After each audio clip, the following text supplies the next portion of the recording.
यह रही महागणपति और सिंधु दैत्य की संपूर्ण विस्तृत कथा, जो पुराणों में वर्णित है। विशेषकर गणेश पुराण के कृष्ण यजुर्वेदीय अथर्वशीर्ष और मुद्गल पुराण जैसे ग्रंथों में इसके विभिन्न अंश मिलते हैं। सिंधु दैत्य का जन्म और तपस्या। प्राचीन काल में सिंधु नामक एक बलशाली दैत्य हुआ। वह शक्ति और अधिकार प्राप्त करने के लिए कठोर तपस्या में लीन हो गया। उसने सहस्त्रों वर्षों तक ब्रह्मा जी की उपासना की। उसकी तपस्या से प्रसन्न होकर ब्रह्मा जी प्रकट हुए और वरदान मांगने को कहा। सिंधु ने मांगा, हे ब्रह्मदेव, मुझे ऐसा वरदान दें कि मुझे कोई देवता, दानव, यक्ष, गंधर्व, किन्नर, नाग या मनुष्य मार न सके।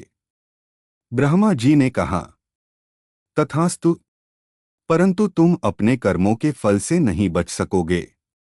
सिंधु का अत्याचार। वरदान प्राप्त करने के बाद सिंधु का अहंकार बढ़ गया।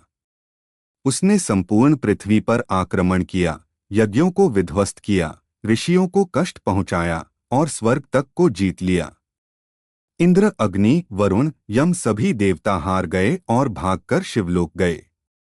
देवताओं की प्रार्थना और महागणपति का आह्वान। देवता शिव, विष्णु और ब्रह्मा के पास पहुंचे और अपनी पीड़ा सुनाई। तब त्रिदेवों ने विचार किया कि सिंधु को कोई सामान्य शक्ति नहीं पराजित कर सकती। तब उन्होंने भगवान गणेश का ध्यान किया। तीनों लोकों में विघ्न विनाशक, बुद्धि के अधिपति भगवान महागणपति प्रकट हुए, जिनका रूप अत्यंत भयंकर था। वे 10 भुजाओं से युक्त थे। सिंह पर सवार थे। उनके हाथों में पाश, अंकुश, चक्र, त्रिशूल, गदा, तलवार, धनुष बाण और एक विशाल दांत था। उनके मुख से तेज प्रज्वलित हो रहा था। देवताओं ने उन्हें साष्टांग प्रणाम किया और सिंधु का वध करने की प्रार्थना की। सिंधु और महागणपति का युद्ध। महागणपति ने सिंधु को युद्ध के लिए ललकारा। सिंधु ने असुरों की विशाल सेना के साथ युद्ध आरंभ किया। अनेक मायावी अस्त्रों का प्रयोग किया गया, आंधी, तूफान, अग्निवर्षा, राक्षसी माया इत्यादि। महागणपति ने अपने विविध आयुधों से सभी मायाओं को नष्ट कर दिया। उन्होंने सिंहवाहन पर बैठकर असुरों का संहार किया। सिंधु अंत में स्वयं रणभूमि में उतरा। दोनों के बीच भीषण संग्राम हुआ। आकाश, धरती और पाताल तक यह युद्ध गूंज उठा। अंत में महागणपति ने अपने टूटे हुए दांत, एक दंत से सिंधु के शरीर में वार किया और उसे अचेत कर दिया। फिर एक दिव्य अस्त्र, महाक्रोध से उसने सिंधु का अंत कर दिया। विजय के बाद का यश। सिंधु के वध के बाद तीनों लोकों में शांति स्थापित हुई। देवताओं ने भगवान महागणपति की स्तुति की।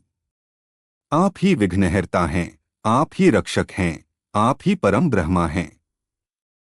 उन्हें महागणपति, विघ्न विनाशक, अधर्मनाशक और सर्वबुद्धि अधिपति कहा गया।